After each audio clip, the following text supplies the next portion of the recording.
திருச்சிற்றம்பலம். தேவார திருமுறைகளில் பாடப்பட்டுள்ள வேதங்கள் இருக்காதி வேதங்களே என்பதை எடுத்துக் கூறி நிரூபணம் செய்யும் வகையில் திருச்சிராப்பள்ளி மலைக்கோட்டை சார்ந்த சைவ பெரியோர் மா சாம்பசிவம் பிள்ளை அவர்கள் தமது தள்ளாத 80 வயதில் சைவ மரபின் மீது கொண்ட அதீத பற்றின் காரணமாக 1926ஆம் ஆண்டு திரு நான்மறை விளக்க ஆராய்ச்சி என்ற நூலை எழுதி வெளியிட்டார்கள்.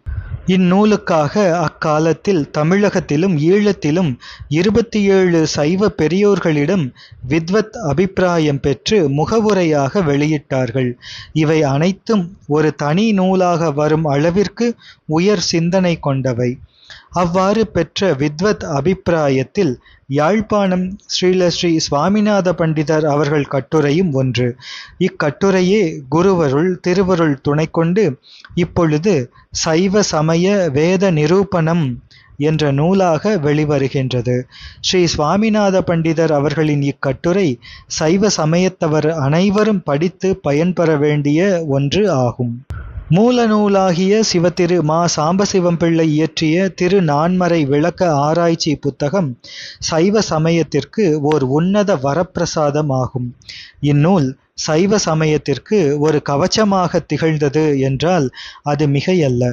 உத்தமோத்தமர் மா சாம்பசிவம் பிள்ளை அவர்களை என்றென்றும் நினைவில் நிறுத்தி போற்ற வேண்டியது சைவ சமயத்தவரின் தலையாய கடமையாகும். சைவ சமய வேத நிரூபணம் என்னும் பெயரில் வெளிவந்த இந்நூலானது திருச்சிராப்பள்ளி ஸ்ரீ மா சாம்பசிவம் பிள்ளை அவர்கள் இயற்றிய திரு நான்மறை விளக்க ஆராய்ச்சி நூலின் வித்வத்வ பெரியார் அபிப்பிராயம் பகுதியிலிருந்து எடுத்தாளப்பட்டது. வழங்கியோர் யாழ்ப்பாணம் ஸ்ரீ சுவாமிநாத பண்டிதர் அவர்கள். மறுபதிப்பும் வெளியீடும் ஆதிசைவர்கள் நலவாழ்வு மையம், கள்ளக்குறிச்சி. திருச்சிற்றம்பலம்.